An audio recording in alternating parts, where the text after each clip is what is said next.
Bem-vindo a mais um episódio do Jogo do Sucesso, o podcast onde você, empresário, vai aprender tudo, vai se desenvolver para fazer sua empresa prosperar muito.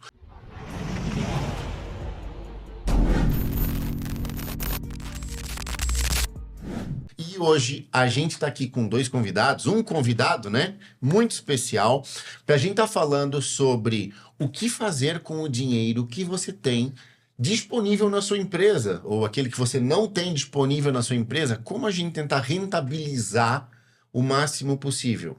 Então, Rodrigo, obrigado por ter aceitado o nosso convite, E, Fran, mais uma vez estamos aqui, Isso aí, estamos juntos, estamos aí para trazer cada vez conteúdo de mais valor para você, empresário que nos acompanha aqui no nosso canal.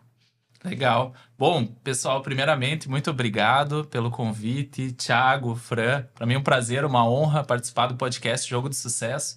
Sou espectador assíduo, tenho acompanhado cada episódio e tem sido muito agregador, com vários insights, pautas objetivas e diretas. Então, estou super animado aí, tenho certeza que vai ser muito agregador para todos nós esse bate-papo. Então, muito obrigado e parabéns mais uma vez pelo podcast. Você quer se apresentar, falar um pouco, O Rodrigo, ele é assessor de investimento, ele é sócio proprietário da Growth Finance. Isso aí. Deixo contigo agora. Legal. Bom, vamos lá. Falando um pouquinho sobre a minha história, eu sou gaúcho, nascido e criado no Rio Grande do Sul, sou natural de Cruz Alta. Cruz Alta é uma cidade que tem um pouquinho mais de 65 mil habitantes, fica próxima a Santa Maria, Passo Fundo. E quando eu ingressei na faculdade de administração, eu tive a oportunidade de trabalhar no setor do agro, trabalhei em 2 multinacionais e a partir dali a familiaridade entre agro e mercado financeiro. Então dali já nasceu a paixão. Eu, quando tinha os 17 anos, então ingressei na faculdade e comecei a trabalhar ali na Lois Dreyfus, trabalhei por 8 anos, fui controller, fazia operações de câmbio, compra e venda de contratos em bolsa, depois tive a oportunidade de ser trader também. E, posteriormente, trabalhei na BH, também uma empresa gaúcha, uma multinacional, fica sediada em Passo Fundo. E ali também desenvolvi bastante experiência com o agro, um pouco mais sobre o mercado financeiro. A partir disso, então, já tinha o sonho de empreender, de ter um negócio próprio. E pela paixão no mundo dos investimentos, tomei a decisão, então, de fazer essa migração de carreira, de vir morar aqui em Itapema. E, a partir de então, nasceu o nosso escritório, que se chama Growth Finance, é um escritório de investimentos, credenciado à corretora Warren. O escritório está com um pouco mais de 1 ano já de inauguração, de trabalho, e nós estamos super satisfeitos, animados, crescendo, não só aqui em Santa Catarina, mas também na região sul, e vendo muito potencial para o Brasil como um todo, que tem muito espaço para continuar crescendo, tem muita oportunidade, não só no mercado financeiro, mas no empreendedorismo como um todo, Então vamos... Tenho certeza de falar um pouquinho sobre isso hoje aqui. Então, vai ser bem bacana. Quando a Fran trouxe o teu nome ali, eu gostei muito. Por quê?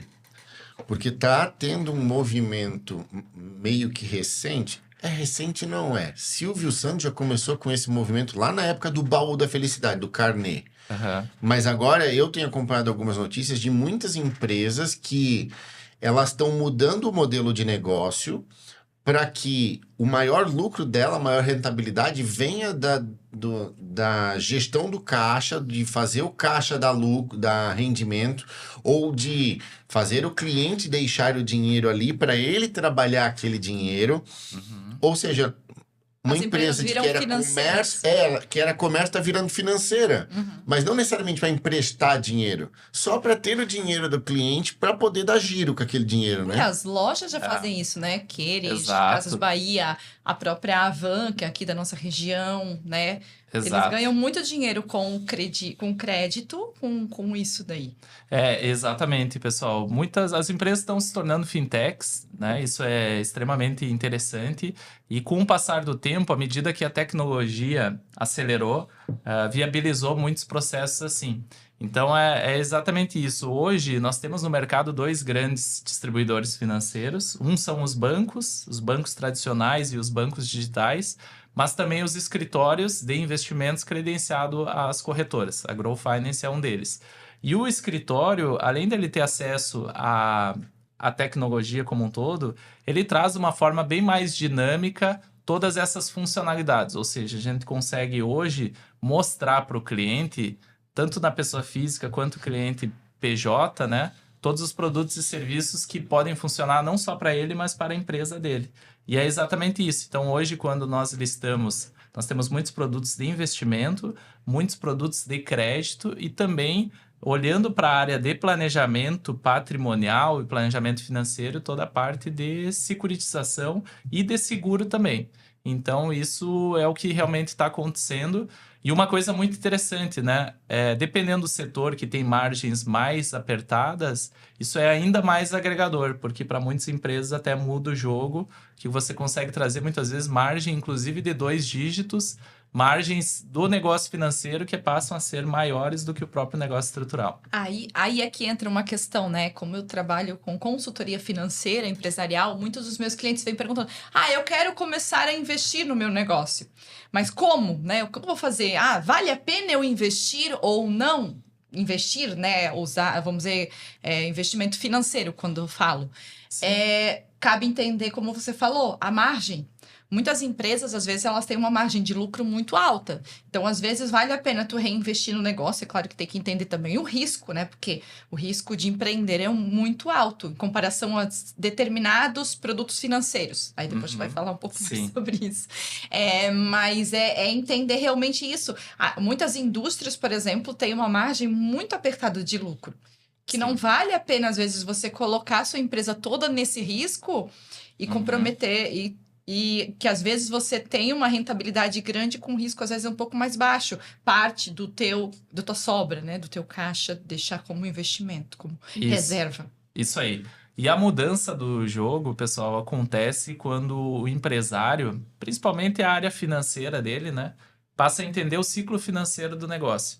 Então, cada dia nós temos uma oportunidade de ter uma rentabilidade financeira. Então, hoje nós estamos com a taxa Selic a 15% ao ano, né? Isso vai dar aí em torno de 1,20%, 1,25% ao mês. A partir do momento que você recebe antes de pagar, dependendo do produto, dependendo do modelo do negócio, esse investimento desse caixa diário, ele já é uma rentabilidade extra que já é agregadora à margem estrutural do negócio.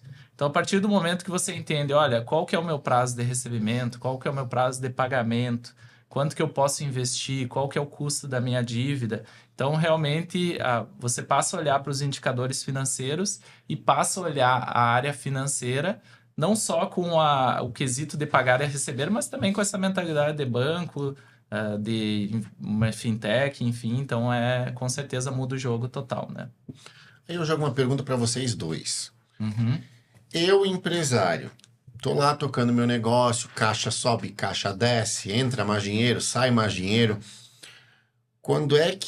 Quais são os indicadores que eu posso estar observando que eles vão me dizer assim, ok, é a hora de você investir um pouco desse dinheiro que está aí no giro? Eu sou bem conservadora, né? Eu gosto de que o cliente, antes de investir em algo assim que precise travar o dinheiro, um investimento que precisa deixar o dinheiro determinado tempo para ter aquele rendimento, tem uma reserva financeira primeiro. Né? Aí vai entender o seu negócio. 3 meses seria muito bom. De gasto fixo, por exemplo, a tua folha de pagamento está garantida, os teus fornecedores que tu já tem futuro garantido, toda a tua estrutura administrativa, às vezes aluguel, tudo mais, tu tem que estar com isso garantido, porque o que acontece? Às vezes o teu dinheiro tu vai travar ele lá para 3, 4 meses, 6 meses, dependendo da aplicação. E aí você vai precisar para pagar a conta. Aí muitas vezes você vai ter que recorrer a algum recurso, algum crédito, entra no cheque especial e tudo mais. Aí o teu rendimento já foi todo. Já Exato. era. Esse é um ponto super interessante, Thiago, que a Fran trouxe, né, do investimento como um todo. E tem um ponto anterior que nós falamos também, que é a parte do planejamento financeiro. Então, para você ter essa clareza da necessidade de caixa de curto, médio e longo prazo, é o primeiro financeiro fazer o tema de casa do fluxo de caixa. Então, o que você tem de liquidez e o que você precisa de liquidez. A partir do momento que você tem isso claro, curto, médio e longo prazo, monta-se a carteira de investimentos. E sempre o recomendado inicialmente para a empresa é estar líquido e estar em ativos de baixíssimo risco. e de preferência que não tenha marcação a mercado. Então, por exemplo, de curtíssimo prazo, recomendados são as compromissadas, que eles têm um rendimento atrelado a CDI e não tem IOF, ou seja, é um dinheiro que você consegue girar sem ter a penalização da IOF, caso você vá sacar em menos de 30 dias, né? Um outro produto Aí a recomendado... compromissada, desculpa te interromper, mas para quem é leigo, porque tem muitas pessoas que não entendem essa parte dessa linguagem, a compromissada, vamos dizer quais são os tipos de produto, CDB... Isso, exatamente. A LDB. compromissada, ela está investindo em títulos, né? Títulos públicos e também CDBs, produtos bancários como um todo. Só que ele é um produto que ele é incentivado ao ponto de que não é cobrado IOF. Então, por exemplo, nós temos um fundo de renda fixa de liquidez diária, que também funciona super bem para fluxo de caixa, mas do 0 ao 30, ele vai ser cobrado um IOF se for sacado naquele período. A partir daquilo ali, não tem o custo de IOF, mas é liquidez diária. Então, esse é um ponto, né? Olha, dado que eu vou precisar de X de caixa, eu vou deixar disponível aquele dinheiro num investimento de liquidez diária. Então, é justamente essa previsibilidade que nós conseguimos ter. Então, nós conseguimos montar um passo a passo realmente de regras, né? Olha, tem que ser um produto de liquidez diária, tem que ser um produto que não tem marcação a mercado e tem que ser uma renda fixa, não pode ser uma renda variável, né? Justamente porque a empresa, ela tem uma única finalidade, que é utilizar aquele dinheiro, aquele negócio no negócio dela. É para né? giro, né? Para giro, exatamente. Ela não está entrando para o mercado de investimentos para tentar tirar o maior rendimento ou para tentar achar algo extraordinário ali. Ela está ali para rentabilizar um dinheiro que ia ficar parado. É basicamente isso, né? Exatamente. E é aí que alguns empresários e empresas cometem o erro de justamente cair, né, no olhar assim, se deslumbrar com o investimento e cair nessa armadilha de muitas vezes travar a carteira, olhando uma rentabilidade que sim é melhor, mas que o custo de oportunidade dela pode ser bem maior. Ou seja, ela está olhando para fazer 1 ou 2 ou 3% ao ano ou mais num produto travado, e muitas vezes uma matéria-prima com desconto, ela poderia comprar com 5, 10, 15, 20%, né? E aí tá com o dinheiro travado. Então, é por isso que, assim como na pessoa física, pessoa jurídica, o primeiro ponto é nós entendermos o objetivo, né? Que entra novamente a parte do planejamento como um todo, né? É igual a pessoa física também. Antes dela investir, nós vamos entender, olha, qual é o teu objetivo? Você está juntando para alcançar renda passiva? É para aposentadoria? Ou é um dinheiro para você comprar uma casa própria? Ou investir num automóvel? Ou é uma reserva realmente para a família, né? A partir desse momento que você entendeu para o que é o dinheiro, nós conseguimos categorizar. Ok, aí vem algumas perguntas-chave, né? Beleza, o objetivo é a aposentadoria, mas antes da aposentadoria nós temos a reserva de emergência? De quanto tempo, né? Porque imprevistos acontecem. E aí um ponto interessante, pessoal, já comentando um pouco também sobre mercado, né? Esse ano está sendo um ano, apesar de desafiador para a economia, mas é super interessante para o mundo dos investimentos. Por quê?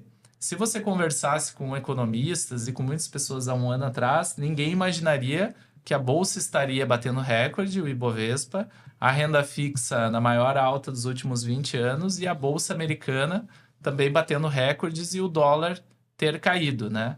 E teve muitas pessoas, muitos empresários que estavam bem posicionados, mas que o imprevisto fez ele ter que sair antes do tempo. E aí é justamente o custo de oportunidade. Então, no mercado financeiro acontece muito isso. Se você não calibrar expectativas, objetivos e o seu portfólio, você pode ter que sair antes do tempo e aí você saiu muito cedo da festa, né? A festa começou às 11, você se arrumou, se preparou, se organizou e teve que sair às 10 horas, perdeu a melhor parte da festa. Por quê? Porque pecou no planejamento e também nos objetivos na estruturação. E aí você monta esse planejamento, mas realmente às vezes a ansiedade da pessoa, tanto física quanto jurídica, né, do empresário aí, né, como pessoa jurídica, aí ele toma atitudes que não espera, né? Até eu tava comentando um dia, a gente tá conversando, que eu ouvi uma fala de um determinado influenciador, falou que o investimento favorece o preguiçoso, aquele que não fica olhando, que espera, aguarda, se foi feito o planejamento correto, colocou lá o dinheiro, o juro vai render, ele vai trabalhar por si. Exato, exatamente. É a paciência, né? Justamente a paciência, você tem um ganho muito grande, assim, no médio e longo prazo, né? E uma outra coisa que o pessoal fala sobre analogia com os investimentos é exatamente isso. Além da paciência, é algo que pode ser chato e monótono, porque boas carteiras, muitas vezes você vai fazer pequenos ajustes e vai ter uma rentabilidade maravilhosa. Esse também é um estudo que o mercado financeiro traz comparando carteiras de investidores de médio e longo prazo com os traders que fazem day trade ou muitas vezes o swing trade de curtíssimo prazo. A estatística mostra e revela que ganha-se dinheiro médio e longo prazo e que na grande maioria do day trader ele perde dinheiro, mesmo tendo as oportunidades, mesmo o mercado sendo cíclico, mas que justamente esse giro dele compromete muitas vezes, seja por taxas, etc., mas também por sair em momentos errados, enfim. Então, algumas coisas bem interessantes, né? Ô, Rodrigo, tem algum momento que é interessante para a empresa investir em ações? Depende da finalidade, tá, Thiago? A gente sempre lembra que ações são empresas e por trás das empresas nós temos um negócio, temos indicadores, entre outras coisas, né? Empresas cujo a finalidade é outra que não investir ou não ser da mesma área ou do mesmo setor, na grande maioria das vezes não é recomendado. Mas, muitas vezes, o que que acontece? Existem empresas que muitas vezes preparam uma holding ou tem um outro braço cuja outra finalidade de investimento e que sim, elas compram ações muitas vezes por ter o conhecimento do setor ou ter outro tipo de conhecimento dos números ou estar próximo olhando a oportunidade. Então, por exemplo, ações dos bancos, por exemplo, né? A partir do momento que você conhece a margem do banco, conhece o modelo do negócio, sabe como é a movimentação e vem uma crise financeira, vamos dar o exemplo da própria pandemia, né? A pandemia teve situações assim que a bolsa chegou a cair mais de 50%. Claro que tinha uma série de dúvidas para frente, mas a pergunta sempre é: aquele setor em específico ele está sendo tão impactado? A ação da empresa caiu 50%, mas a margem alterou 10% no negócio como um todo. Pô, tem uma oportunidade de comprar um produto Porque descontado. o mercado de ações, ele pega muito a emoção ali do investidor na hora, né? Exato. Se ele achar que vai dar ruim, ele desvaloriza uma ação, né? Se ele Isso. acreditar que vai dar muito bom, ele supervaloriza uma ação, né? Exato. O mercado financeiro é expectativa, né? Ele olha a situação de hoje, mas ele está sempre olhando o futuro. E ele é É o cíclico. preço da ação versus o valor patrimonial dela, né? Aí você está falando ali do preço da ação, é o que o mercado determina, é o que acha que Exato, ele exatamente. vale, né? Mas respondendo a tua pergunta, na maioria das vezes não é recomendado, mas acontece sim de empresas em determinadas estruturas patrimoniais ter sim ações de empresas atreladas ali. Até vou te falar uma situação que eu atendi uma empresa enquanto contabilidade, né? Que atuei muitos anos no escritório. E a empresa, ela era uma administradora de bens, né? De bens de família e tal. E eles tinham tanto entendimento, tinham pessoas cuidavam, né, assessores que cuidavam dos investimentos deles, que eles captavam crédito, eles tinham acesso a crédito barato para investir. Sim, sim. E eles conseguiam a rentabilidade maior no investimento do que do crédito. Que é muito que hoje a realidade não é bem essa, né? Hoje você vai buscar um crédito, você tem no mínimo, vamos dizer, ao mês, 2,5 ao mês. Sim, exato. De taxa. Dependendo do tipo de crédito. Porque o intermediador tem que ganhar o dele, né? Sim, exato. Mas exato. Como é que eu vou pegar? É a lógica, mas eu entendi, quer dizer, mas se eu tô pagando para você pelo teu dinheiro 1%, eu não posso vender para ele a 0,8. Eu tenho que ganhar Eu 2 tenho ou 3. É o spread bancário, né? Que é chamado spread. Exato.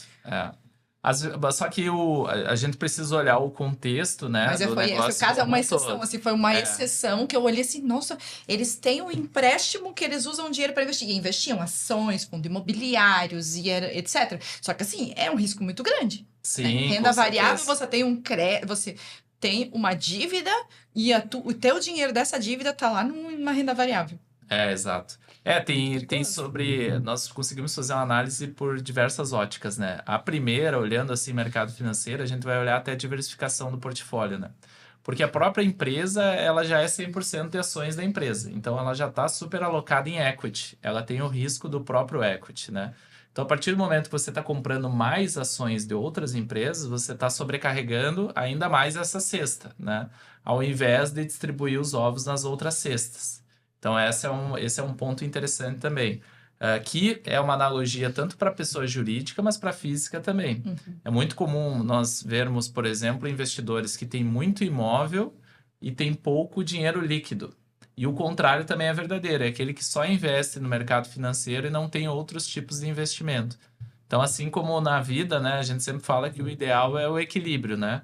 A diferença entre o antídoto e o veneno é a dose. Então, calibrar. Justamente para não segregar riscos, né? Não concentrar riscos em demasia. Uma outra armadilha que pode acontecer é empresas de alguns setores, pelo excesso de conhecimento e experiência naquilo, também operar. Então, por exemplo, a própria empresa de agro, né?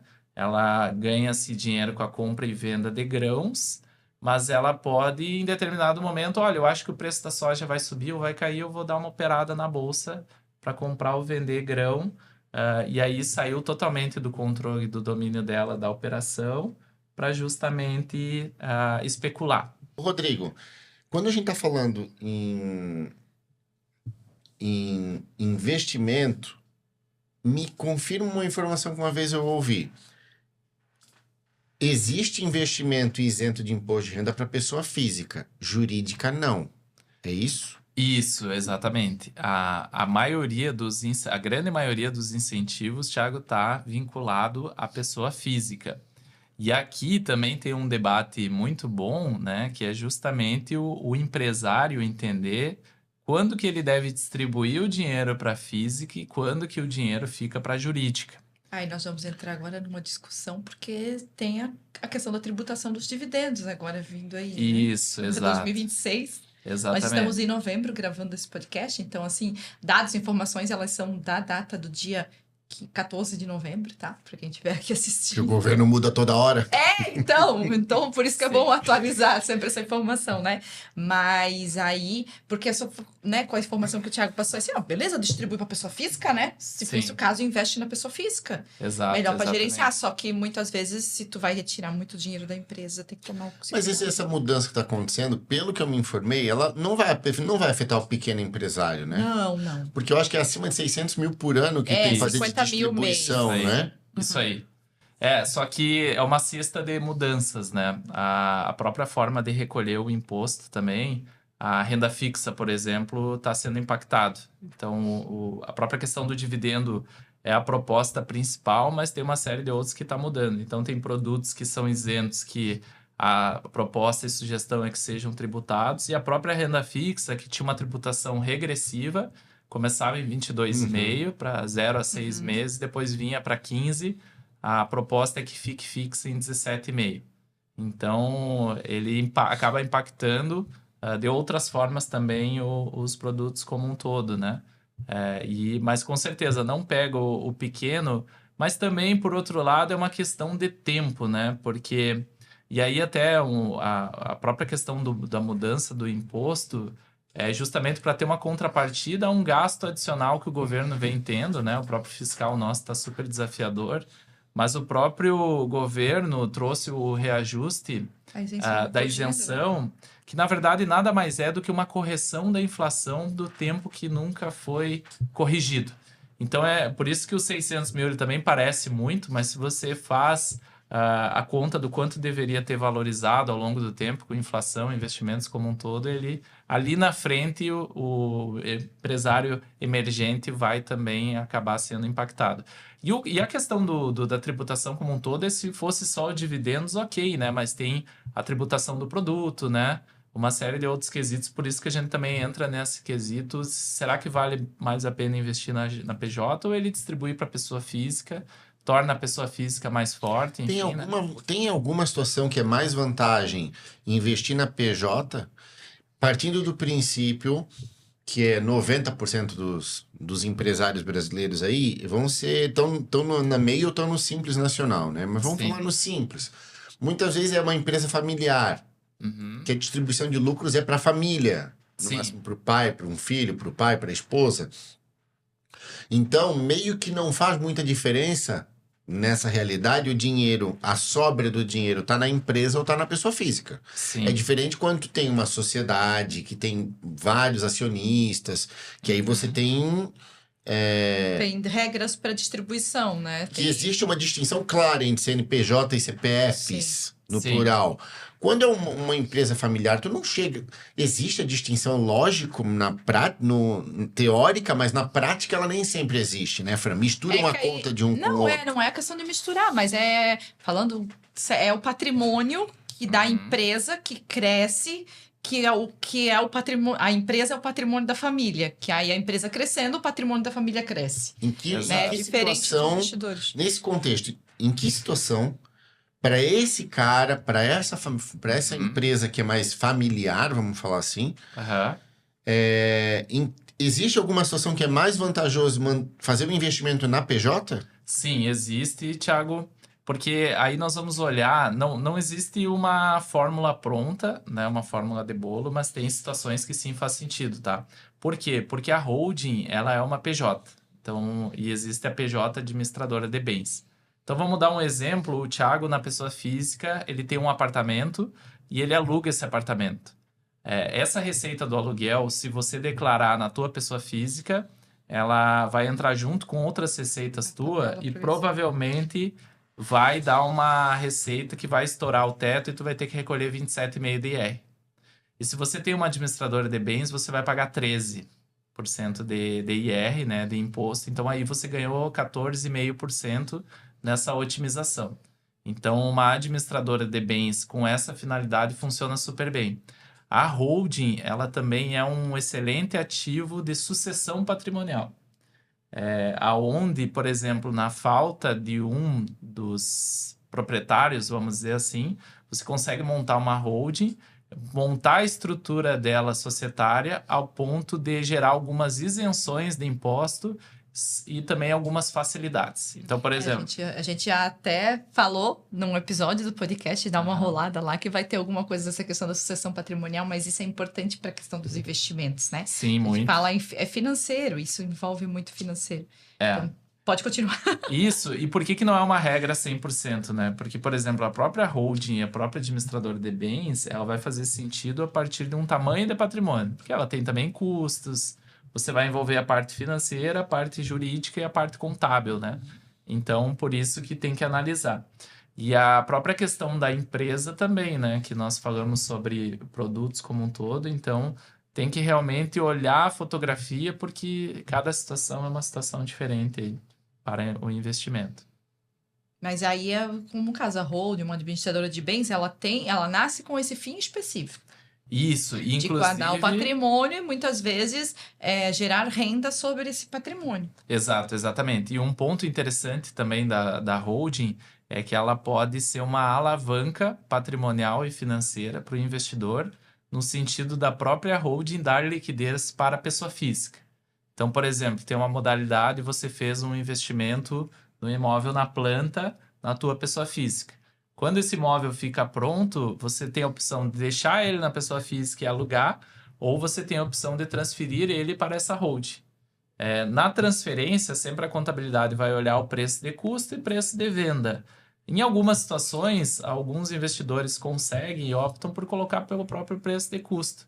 Mas existem também modalidades de negócio que a própria holding, por ser uma PJ e ser uma empresa, ela consegue comprar da própria pessoa física e dar liquidez para a pessoa física. É uma operação lícita, você recolhe ganho de capital, tem contrato de compra e venda. Tu não tá incorporando o capital dentro da holding. Tu estás vendendo algo que é teu para a tua holding. Exatamente, até porque a holding não deixa de ser um ativo com uma sociedade familiar também. Tem outras pessoas, outros membros, né? Então, isso é possível. Claro que, assim, aí você tem que conhecer os instrumentos e conhecer também os próprios ativos de crédito, enfim, que vão dar liquidez para isso, né?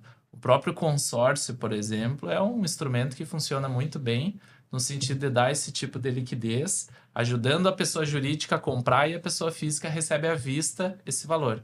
Então, é uma injeção de liquidez justamente para você continuar investindo, etc. Então, Vocês trabalham com consórcio também, não? sim, trabalhamos, Thiago. Nós ali, nós temos basicamente 3 braços, né, na operação. O investimento, que é renda fixa e renda variável nacional e internacional. A parte de crédito, trabalhamos com consórcio, home equity, que nada mais é que um capital de giro como garantia. O próprio imóvel entra como garantia. E a parte de financiamento também e capital de giro. Também a gente faz operações nesse sentido com parceiros, inclusive com fintechs também parceiras. E também a área de seguros. Então, também seguro residencial, seguro de vida, seguro patrimonial. Por quê? Porque o escritório, ele nada mais é do que uma boutique que o investidor ele resolve a vida dele, né? No sentido patrimonial e financeira. Então, faz parte, por exemplo, do nosso trabalho, nós buscamos, na parte de planejamento financeiro e patrimonial, fazer um diagnóstico. Então, por exemplo, o Thiago e a Fran são nossos clientes, nós vamos entender, olha, vamos fazer um diagnóstico 360, vamos entender quais são os teus ativos e quais são os teus passivos. A partir desse momento, nós vamos entender se está subalocado, né? Se você está tendo um risco maior em um determinado ativo, e ali a gente já consegue fazer um rebalanceamento. Mesma coisa para o passivo. Tem muitos clientes que chegam com uma dívida cara, que a gente tem já de imediato uma oportunidade de trazer algo mais interessante, né? E aí isso também não deixa de ser um ganho financeiro também para o cliente.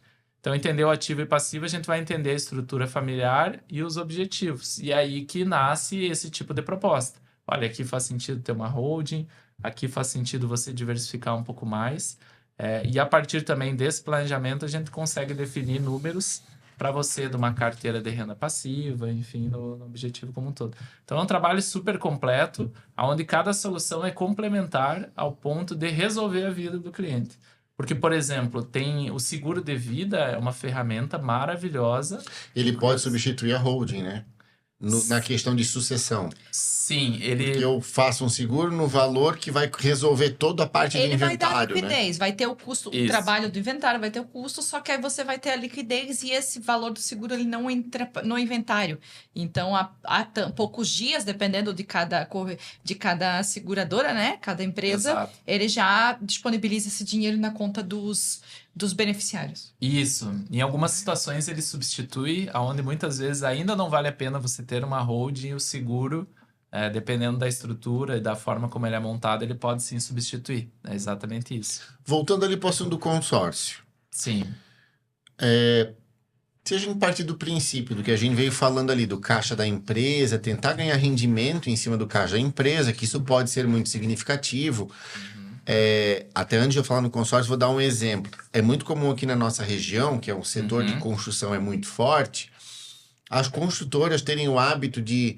a política interna de só paga o fornecedor 30 ou 60 dias depois que ele entregou o serviço pronto.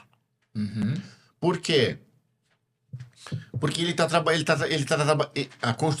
a construtora trabalha muito com a temporalidade do dinheiro, né? Sim. Então, entre o cliente dela pagar e ela pagar o fornecedor, a gente tá falando de montantes muito flutuosos. Ela faz a projeção financeira de acordo com a obra, né? O andamento da obra, né? Construtora, porque tem determinados períodos que a obra ela vai demandar mais caixa, algumas compras maiores. Aí você pega uma obra que vai custar 20 milhões, se ela ganhar em todas as contas da obra 30 dias para pagar, com a Selic do jeito que tá, ela ganhou 1% em cima de tudo. Sim, isso muda. Porque o tudo jogo ela pagou dela. 30 dias depois. Então, Exato. tudo esse dinheiro ficou mais 30 dias rendendo 1%. Em 20 milhões, ela fez 200 mil só por essa estratégia de... Exatamente. Do ciclo financeiro. De realmente ganhar tempo entre o a pagar e o a receber. É exatamente isso. E aí a gente sai do jogo de eu tô desesperado para vender, para pagar boleto, e aí entra no cheque especial, vira aquele bolo, eu saio desse jogo e eu inverto. Sim, exato. Ao invés de eu estar no ganha e perde, né? No recebe e no paga. Nesse jogo, ao invés de eu estar sempre no negativo e tendo que pagar juro pro banco, eu tô no positivo ganhando o juro do banco, ganhando rendimento. Sim, perfeito. Esse é o raciocínio, Thiago. E aí tem um aspecto muito interessante que entra novamente as soluções das fintechs que você pode incorporar, mas também a inteligência financeira. Então, por exemplo, tem setores que descobriram uma forma de alongar de forma significativa o prazo de pagamento sem prejudicar o seu fornecedor. Eu vou dar um exemplo, tá? Tem empresas, a própria BRF, JBS, trabalha no setor do agro também, mas com frigorífico. Essa foi uma dor que eles conseguiram solucionar. Eles utilizavam muito caixa para fazer pagamentos aos fornecedores no curto prazo. Eles conseguiram estender esse pagamento, muitas vezes para 6 meses. Eles embutem um juro para o fornecedor e caso o fornecedor precise antecipar, eles têm o banco que consegue antecipar, mas não utiliza do fluxo de caixa. O dinheiro do banco é um outro dinheiro, né? Uma outra disponibilidade. A própria financeira deles. A própria financeira deles, né? E aí tem uma situação também, assim, que tem empresas que fazem e não é nem o próprio banco. Ela vai lá no Itaú, no BTG, no Santander e fazem um combinado. Olha, Itaú, BTG, enfim, Santander, a Fran tá aqui, a minha fornecedora. Eu vou te enviar os documentos dela, você faz uma análise de crédito e aprova um limite para ela? Aprova. Se ela precisar antecipar e eu te disser que a mercadoria está entregue e te mostrar a nota, você antecipa? Ele diz sim, antecipo. Aí tem um jogo combinado que é o ganha-ganha, ajudou todo mundo, ajudou o fornecedor, ajudou a indústria, ajudou o banco. Então sai todo mundo muito feliz aí nessa operação. Não compromete o caixa da empresa. Isso é um grande... Cara, é um risco, né? Às vezes as pessoas querem... Os empresários querem, eu vou investir, eu vou pagar, eu vou liquidar todas as minhas contas. Tá entrando dinheiro, eu vou liquidar, eu não quero ficar com dívida. Mas, espera, assim, se você não tem caixa, qualquer coisa que acontece que saia fora daquilo do planejado... você vai ter problemas. Exato. Até, muitas vezes, tem empresas que buscam um crédito para giro. Claro que o crédito para giro, ele geralmente tem uma taxa de juros mais alta. Mas justamente para manter essa saúde financeira do caixa. Exato, exatamente. Porque aí você pega um recurso, vamos lá, 100 mil reais. E aí você coloca essa negociação para pagar em tantas vezes X reais.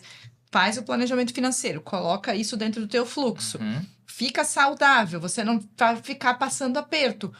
Tá tudo bem. Exato. Se a tua empresa tem uma rentabilidade muito maior do que aquele juro que você vai pagar sobre esse capital, né? Exato. Esse é um ponto muito bom, né, pessoal? Que é a principal pauta do dívida para a empresa é bom ou não? E aí a resposta sempre é depende. Né? Depende qual que é o custo financeiro, quanto a empresa faz de dinheiro com aquela disponibilidade e qual que é a margem dela.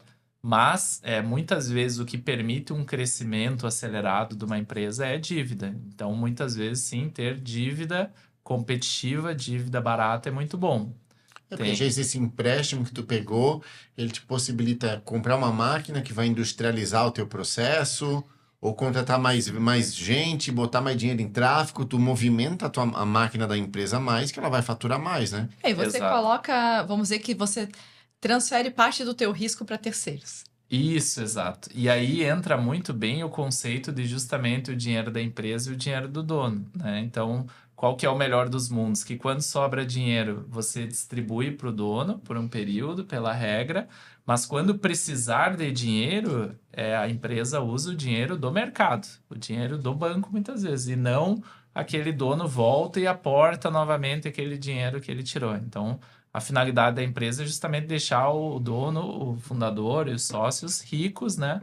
Mas, ao mesmo tempo, ela caminhar sozinha. Então, essa também é uma boa analogia, né? Que muitas vezes, se a empresa também não consegue pagar um capital de giro que é competitivo, ela pode ter outros problemas que ali não está sendo visto também, inclusive o fluxo de caixa. Se isso não fosse interessante, grandes empresas, se você puxar balanço de empresas de bolsa de valores que está lá disponível, você vai olhar ali a parte de empréstimos, né, valores que eles devem, muito, muito maior do que o valor que eles têm de disponibilidade. Exatamente.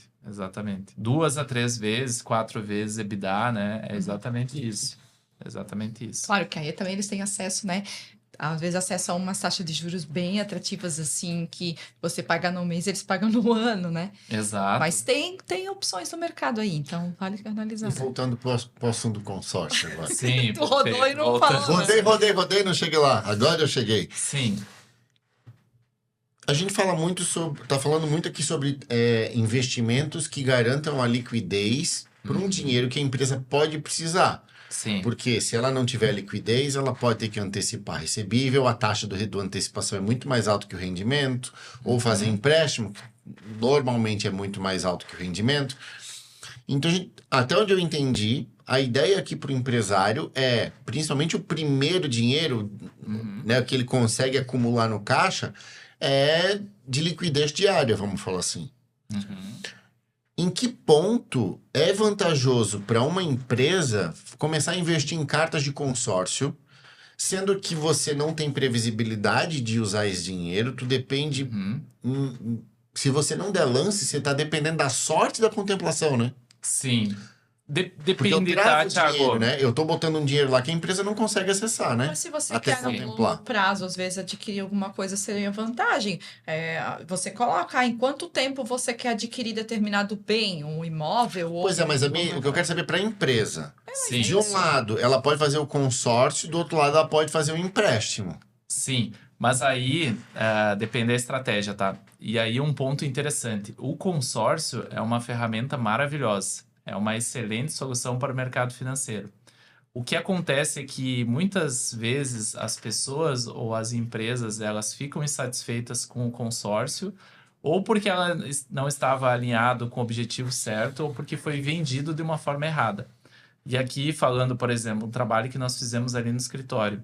Nós conseguimos vender hoje consórcio com 4 diferentes estratégias. E existe sim projeto estruturado onde aquela aquisição do consórcio nasce com o tempo, período destinado para ser contemplado. Então, sim, você consegue fazer uma previsibilidade de liquidez. Por quê? Porque você monta um projeto de lance, né, para acessar o capital. Olha, eu tenho um grupo de consórcio aqui que eu sei que com X% está contemplando, eu sei o número de participantes, tenho a estatística e nós conseguimos contemplar esse consórcio em 6 meses, 1 ano ou 2 anos. Entendido isso, você resolveu a questão da liquidez. E aí você vai olhar para custo de dívida. E aí tem uma questão interessante que hoje o custo do consórcio ele é de 0,1 a 0,2 ao mês. Hoje é tranquilamente o dinheiro mais barato do mercado. Então, só que, claro, ele tem essa questão de você não acessar de imediato. Aí vai depender quem está te assessorando, quem que é a administradora, quem que vendeu e com qual objetivo. Uma das coisas que acontece muito no mercado, e aí é um outro assunto que a gente fala bastante sobre isso, que é o conflito de interesse. Muitas vezes você vai ver a empresa tá com consórcio, com seguro, que foi muitas vezes empurrado pelo gerente do banco, que foi uma contrapartida pelo empréstimo que ele precisa pegar. Então, o Thiago chega lá e diz assim, olha, Rodrigo, eu preciso de um capital de giro para minha empresa, que eu preciso abrir X unidades. Aí o Rodrigo diz assim, Thiago, o custo hoje é 2,5 ao mês, mas eu consigo para ti 2 se tu comprar de mim um consórcio, se tu comprar um seguro. Então, ele te vendeu um produto que tu não queria e não precisava para aquele momento como contrapartida. Então, tem esse contexto. Muitas vezes a gente vai olhar para as empresas, elas têm lá 15, 20, 30 cartas, que mesmo nem elas sabem porque comprou, mas comprou porque o gerente pediu para comprar. Gerente do banco. E essa não é uma realidade só do banco. Existe nas assessorias de investimento também o conflito de interesse, que é você vender o produto errado para a pessoa errada por conta do objetivo. E não quer dizer que o produto é ruim. O consórcio é um produto maravilhoso. Para quem sabe usar, sim, ele veio para resolver uma dor muito grande, que é a dor da liquidez e dá muito acesso e agiliza. Por exemplo, nós temos 4 diferentes estratégias. Existe o consórcio com a finalidade de investimento, aonde você faz os pagamentos e quando você é contemplado, você pode vender esse consórcio com ágio. Ali acontece uma alavancagem financeira. Existe esse projeto estruturado que você consegue se planejar para contemplar, né? Então, tu consegue ter o acesso a esse capital. Depois que você for contemplado, você pode deixar o consórcio investido também na administradora e ele paga o valor da taxa e sobra dinheiro. Então, também é uma forma inteligente de investimento. E você pode também comprar cartas já contempladas, que em uma série de momentos é mais em conta e mais competitivo que o financiamento. Então, por isso que a gente fala assim, olha, depende, qual que é o contexto, qual que é o objetivo, por quê, como que iniciou, né? Então, o motivo causa razão, né? Tudo você tem que ter estratégia, né? Todos os produtos que existem ali no mercado, eles são vantajosos para determinada situação. Exato. Tem que entender se aquela situação ela se encaixa para aquilo que você está precisando. Exato, exatamente. E aí agora eu acho que a gente já vamos estar quase encaminhando para o final. Eu acho que é um assunto bem importante, né, que a gente tem que abordar. Essa questão de taxa, né? Vamos falar de juro. E taxa de juro... Taxa Selic, projeção ali de, né, como que estamos. Hoje nós estamos com 15% de taxa Selic. A Selic, ela influencia, né, diretamente a taxa de juro, tanto do crédito como dos investimentos. Sim, perfeito. É isso. Bom, como que estão as expectativas, né, pessoal? Recentemente nós tivemos uma decisão de manutenção, né, da taxa de juros dos 15%, permaneceu. No entanto, vieram uma série de indicadores financeiros positivos no seguinte sentido, né? Tá muito claro para o mercado e para o Banco Central que os 15% ele é suficiente para reduzir a inflação e convergir ela para a meta. Então, tem um efeito colateral da taxa de juros alta negativo, que ele desacelera muito a economia, mas, por outro lado, controla a inflação. E por conta disso, já tem espaço para o Banco Central começar a cortar a taxa de juros. Então, qual que são as nossas expectativas? Que em 2026 nós podemos trazer, né, o Banco Central deve começar os cortes de juros a partir de agora de janeiro, e a expectativa do mercado é que final de 2026 possa vir para 12,25. Né? O Boletim Focus hoje sinaliza 12,25 ao final de 26 e 10,5 de taxa de juros ao final de 2027. Então, isso é uma excelente notícia para a economia como um todo, que hoje já desacelerou de forma significativa, né? E é importante que o corte de juros venha para voltar a acelerar a economia, né? E fluir o capital, porque a atual taxa de juros é a maior dos últimos 20 anos, né? Então... É que o dinheiro precisa girar, né? Exato. E quando a taxa de juros está alta, o dinheiro dá uma diminuída, esse giro fica mais... Exato, lento. exatamente. Tá num ponto que compensa a gente até muitas vezes nem ter mais uma empresa. Isso, esse é o ponto. Nem toda empresa consegue te dar 15% de margem, né? Exato, exatamente. Sabe que tem um ponto interessante, Thiago e Fran, trazendo das estatísticas como um todo. Uma delas é o custo de oportunidade, nesse sentido, né? De tipo, qual que é a margem do seu setor versus a do investimento, mas também do custo de capital versus a margem. Então, por exemplo, um estudo recentemente mostrou que das empresas listadas de bolsa, que são as que divulgam as informações, mais de 95% delas têm um custo de capital no mercado acima de 20%. E que a grande maioria delas tem, na média, margem de lucro líquido entre 5% ou 6%. Ou seja, machuca muito o resultado da empresa. Então, por isso que aí a dose certa de dívida, né? Mas é exatamente isso. Só que tem um ponto, quando a gente sempre fala de projeção, 2026 vai ser determinante pela questão da eleição. Por quê? Porque não tem como falar de economia sem falar de política, né? Uhum. Você pode falar de política sem falar de político, né? Mas é super importante entender. Por quê? Porque dependendo das características do governo, ela é mais expansionista ou não, né? Ela é mais inflacionária ou não. O atual governo gasta muito, né? Tem uma política populista, e isso faz com que a inflação dispare. E por conta disso, a forma de controlar a inflação é subindo o juro para tirar o dinheiro do mercado, né? Reduzir isso e ao mesmo tempo controlar. Então, a expectativa é, se houver uma troca de governo, fortalece ainda mais a tese de queda de juro, mas se o atual governo manter, o próprio 2027 já fica sob risco de análise, né? Pode ser que não caia tanto mais e pode ser que volte sim a subir ainda, né? Pela questão das características, né? O que cada governo tem de princípios, mas a forma como trata o dia a dia também. Legal. E nesse contexto, como é que tu vê o mercado internacional para o empresário, para a empresa? Porque muitas empresas dependem, elas têm o custo dela atrelado ao dólar. Sim, matéria-prima, máquinas. Sim.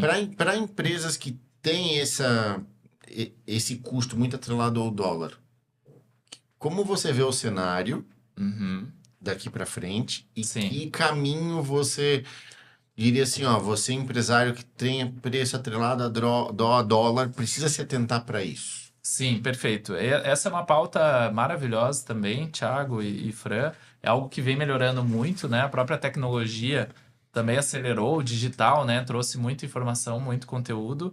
A verdade é que sim, né? Todos nós, o recomendado é que tenhamos de 10 a 30% de investimentos internacionais.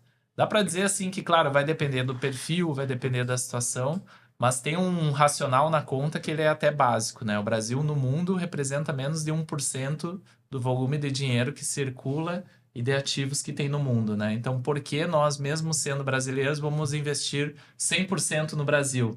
Alocar 100% do risco aqui, né?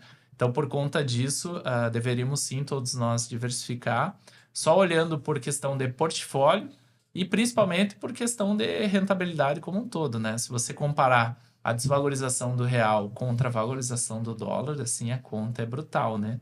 Quem tem investimento em dólar há um tempo de, vamos dizer assim, de alguns anos para trás, nossa rentabilidade ela foi multiplicada por 3, 4, 5 vezes, né? Justamente pela segurança do dólar, né?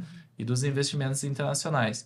E tem um outro ponto que também, que é as opções que são muito maiores, né? O próprio Ibovespa, o Brasil, falando de bolsa de valores, nós somos ainda muito limitados, né, em termos de empresas para investir. Quando você vai para os Estados Unidos, você tem uma infinidade muito maior e a diversificação, ela diminui bastante o risco, né? Então, sim, faz muito sentido, né, ter investimento internacional, inclusive na janela de agora, né? O dólar também está super atrativo, né? Esse patamar 5,20, 5,30, ele é realmente muito bom, né, para se investir. Então, essa é a questão. Quem trabalha com dólar, principalmente quem trabalha com câmbio, né? Tem muitas Sim. empresas que compram e vendem mercado internacional. Existe alguma dica, algum produto, alguma coisa que o empresário possa ter, assim, para ter essa segurança com a oscilação do dólar? Porque a gente sabe que qualquer estresse no mercado, o dólar, ele... Sim, perfeito. Sim, tem mecanismos de proteção, né? Que é o que nós chamamos de hedge, né? O recomendado sempre é que a empresa tenha uma área financeira especializada, principalmente com experiência no internacional, porque você consegue sim se proteger da oscilação, né? Você consegue ter instrumentos e ferramentas que você consegue muitas vezes casar a tua compra e venda em dólar sem ter que circular tanto a moeda ao ponto de deixar ela exposta à volatilidade, né? Então, por exemplo, alguns setores, o de exportação e importação, a grande maioria já utiliza disso, né? E ter também um caixa em dólar, né? Olhar o negócio como um todo em dólar também, né? E não em reais, justamente por estar só aqui, enfim. Então, Com dólar atrativo, né? Como você falou, assim, atrativo comparado a alguns meses atrás, né? Sempre exato. olhando sempre um cenário recente, às vezes valeria a pena. A empresa tem um determinado caixa, faz operações internacionais, né? Isso, Começa exato. a dolarizar o seu Isso. caixa. Dolarize o caixa e busque os mecanismos de proteção, né? Que hoje existem muitos instrumentos, muitas ferramentas que te permitem praticamente não ter oscilação, volatilidade com relação à moeda. Nessa linha que a gente veio falando, né, de não só ter a disponibilidade, fazer o caixa render, Uhum. mas também nessa linha de proteger. Sim, Você falou antes ali, por que você bota todo o teu investimento, todo o teu patrimônio em uma cesta só, né? sim, Naquele papo das ações. Você já tem uma empresa que já é risco alto. Você vai colocar em ações também, que também é risco alto, né? exato. Quando a gente compara os dois, na minha visão, não sei se está certo ou não, mas são os dois principais indexadores de renda fixa: IPCA e Selic, CDI. Uhum. Qual dos dois você entende que é mais interessante para a empresa para se proteger, para ser um contraponto do tipo assim, Tiago, normalmente toda vez que o cenário comercial tá ruim, a tendência é que o IPCA esteja alto ou a Selic esteja alto, e aí eu contraponho. Sim, perfeito. Qual que você entende que é o mais indicado nesse contexto? De proteger e trazer esse equilíbrio para uma empresa. Sim, essa regra vai permanecer, tá, Thiago? Novamente iria numa diversificação. Por exemplo, o recomendado é que na própria renda fixa você abra uma cesta ali, né? Fazendo a analogia dos ovos com a cesta, você coloque uma parte do capital no pós-fixado, que é o que vai acompanhar o CDI, uma parte do capital na inflação e uma parte do capital no pré-fixado. Por quê? Por exemplo, hoje o cenário, tá? Todos os indicadores sinalizam para uma queda de juros. Olha, o momento é oportuno para pré-fixar boas taxas. Por exemplo, nós fizemos uma alocação ontem para um cliente nosso de CDB a 16% ao ano. Olha, 16%, sabendo que a taxa no ano que vem vai para 12,5%, é excelente, né? Você poderia alocar um pouco mais no pós ou na inflação? Sim, poderia, mas o cenário hoje está dizendo que a inflação está controlada. A inflação no mês de outubro foi 0,09, ou seja, zerou, né?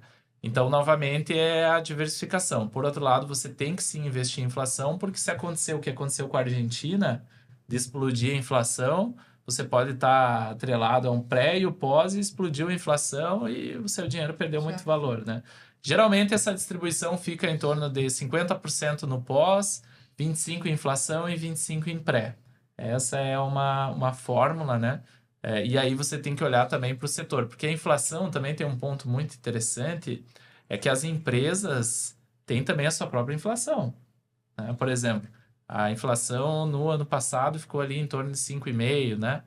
Mas a gente viu que o café subiu quase 40%. É que são determinados produtos que determinam a inflação, né? Não é tudo. Então, às vezes, você vai assim, como é que a inflação lá 5 e pouco, e você vai no supermercado e o preço subiu mais de 10, 20, 30%. Exato. Só que aí é um equilíbrio de vários exatamente. serviços, né? Esse fazendo analogia com o empresário, né? Nós falamos dos mecanismos de proteção e falamos da oportunidade do dinheiro, por exemplo. Se você tem uma empresa, novamente nos grãos, né? Fazendo analogia com soja aqui, você tem a informação que a soja vai disparar de preço, faz mais sentido tu pegar aquele teu caixa robusto e comprar mais matéria-prima agora e proteger justamente dessa variação do que realmente investir em outras coisas, né? Então, a fórmula é assim, olha, diversifica, né? Voltando para a tua pergunta entre inflação, pós e pré, mas a maior parte ainda no pós, porque justamente o CDI é o que ajuda a controlar a inflação. É o CDI que ele puxa esse dinheiro do mercado, é o CDI que faz o empresário refletir e diz, olha, eu acho que agora eu vou vender a empresa e botar no CDI, né? É assim que sai o dinheiro do mercado. A 6, 7% a taxa de juros, você não teria esse tipo de pensamento. Não, porque aí a pessoa ia ter que se esforçar mais para que o dinheiro rendesse. Exato. Hoje você não precisa fazer o esforço. Exatamente. Então, é exatamente isso. E aí agora, só resumindo, né? Que eu fui com a visão financeira para o empresário. Você quer ser muito conservador. Você me corrige se eu estiver errado. Muito conservador. Você investe numa renda fixa, né? Por exemplo, uma compromissada ali, um CDB, CDI, em fundos, que não tenham marcação a mercado, que estão sejam de liquidez imediata, ou D+1, D+2, que você consiga resgatar no tempo hábil, e aí ali você pode escolher o pré-fixado ou pós-fixado, mas que ele tenha essa disponibilidade mais rápida. Exato. Para você poder trocar. Às vezes, poxa, mas aí eu preciso desse caixa rápido. Mas essa aqui não tá sendo muito bom o meu rendimento. Talvez eu precise mudar a carteira, que você consiga trabalhar essa carteira mais facilmente. Isso, exatamente, Fran. O empresário tem que priorizar a liquidez e tem que olhar para o seu negócio. E ele tem que cuidar para não cair nas armadilhas de olhar os outros negócios, né? Assim como o mercado financeiro, a mesma coisa para imóveis também, né? É algo que acaba acontecendo. Às vezes você vai olhar a empresa, ela tem alguns imóveis lá dentro da empresa também. Mesma coisa, né? Qual que é a finalidade da sua empresa, com o que ela trabalha, né? E aí, a partir disso, priorizar a liquidez e investir nesses produtos. Agora eu quero falar com você que acompanhou a gente até aqui. Você já curtiu esse vídeo? Já curtiu esse episódio? Deixa a tua curtida ali. Se você ainda não é inscrito no canal do podcast, se inscreve no canal para acompanhar todos os outros episódios. Assiste os que já tiveram aí para trás também. E compartilha esse episódio com aquele teu amigo empresário que precisa dar uma movimentada no caixa dele, tá? Rodrigo, a gente tá praticamente no final aqui do episódio. Quer mandar alguma mensagem final para quem estava acompanhando a gente até aqui? Sim, bom, primeiramente, obrigado novamente, Thiago e Fran, pelo convite. Obrigado para todo mundo que está acompanhando. Parabéns pelo podcast. A mensagem de incentivo para o empreendedor, principalmente nesses momentos da economia, é que continue, que persevere, que continue olhando para o seu negócio. Todos os negócios têm muitas oportunidades. Hoje nós falamos bastante sobre parte financeira, mas a parte tributária, parte contábil, né, operacional, tem muita oportunidade. E o segredo do sucesso é você conhecer o seu negócio. O quanto você conhece do seu negócio, né? Os seus líderes com os seus times, né? Você não precisa entender de todas as áreas, mas você precisa ter pessoas especialistas ali. Então, essa é a mensagem para o empreendedor que olha para o seu negócio, que invista em si, que invista em educação, né? Que acompanhe um podcast como esse. Também. Porque, às vezes, uma dica, um insight muda todo o jogo, né? Vem uma dica, um insight no momento certo, a gente leva isso para a empresa e faz a adaptação. Se as pessoas seguirem uma parte dos conselhos que vocês passam aqui, tenho certeza que vão jogar outro jogo e vão elevar o nível de profissionalismo. Então, muito bom. E continue, empresário, que tempos melhores virão, né? Falando de economia, falamos sobre taxa de juros. Nós estamos bem otimistas aí com relação ao futuro, principalmente para o Brasil, que é um país muito rico, né? E tem muita oportunidade. Isso aí.